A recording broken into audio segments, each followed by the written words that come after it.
Bismillahirrahmanirrahim. Nahmaduhu wa nusalli ala Rasul al-Kareem. Excellencies, ladies and gentlemen, Assalamu alaikum and very good afternoon. I am pleased to have the opportunity to address this August gathering. It is heartening to see that today's event has brought together leading European voices on climate change, water resource management, and the political dimensions. Surrounding these important issues, I commend CEPS and the Embassy of Pakistan in Brussels for co-organizing this very important conference. Given the pressing nature of the issues, this conference is timely and addresses crucial issues in international law, climate change, and global peace and security. As the seminar title, Transboundary Water Resources, a Weaponized Global Common, it suggests the governance of transboundary waters through agreements, treaties, and mutual understandings is of global importance. Shared resources require cooperative management through agreed frameworks, otherwise competing interests can turn them into sources of conflict and weaponization, as increasingly seen today. As the former Secretary General of the United Nations, Mr. Kofi Annan said, I quote, "Fierce national competition over water resources has prompted fears that water issues contain the seeds of violent conflict. But the water crises we face are more often crises of management and governance rather than absolute scarcity.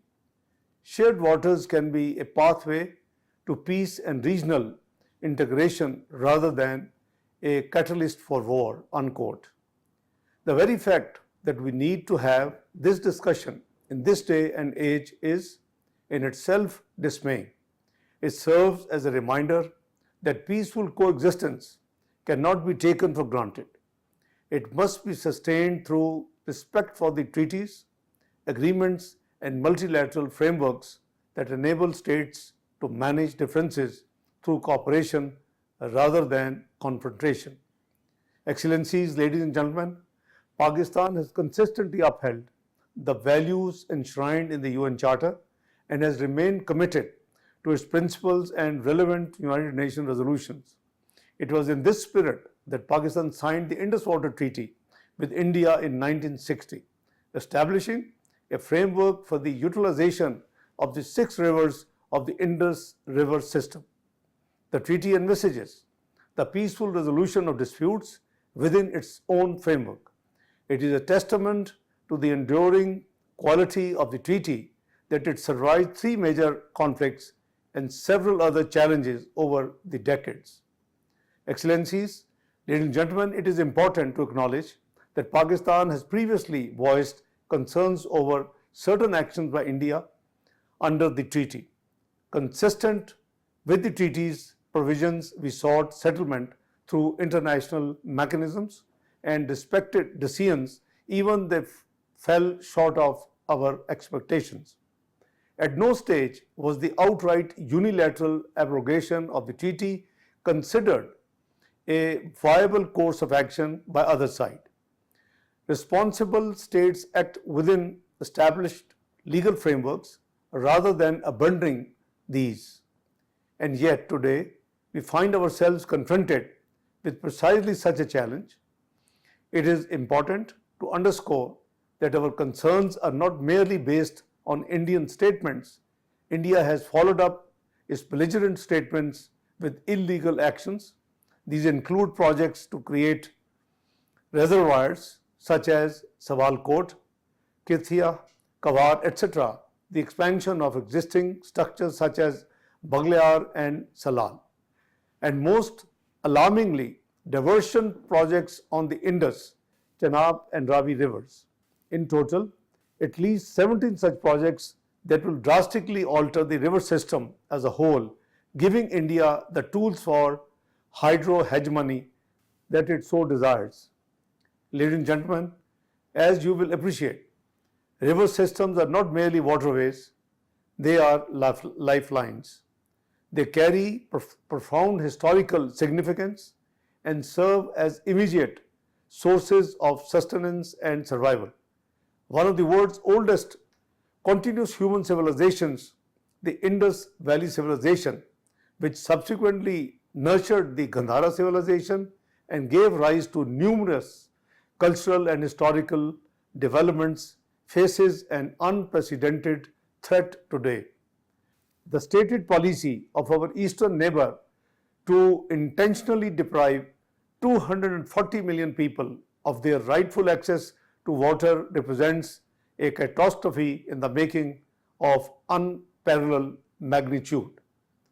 Excellencies, ladies and gentlemen, water must never be viewed as an instrument of coercion. It is a shared resource, a common responsibility, and ultimately a prerequisite for human dignity and sustainable development. The future of transboundary water governance must therefore be anchored in cooperation and respect for international law. It is important to underscore that this issue should not be viewed as one confined to South Asia. The sanctity of treaties is the bedrock of the international order.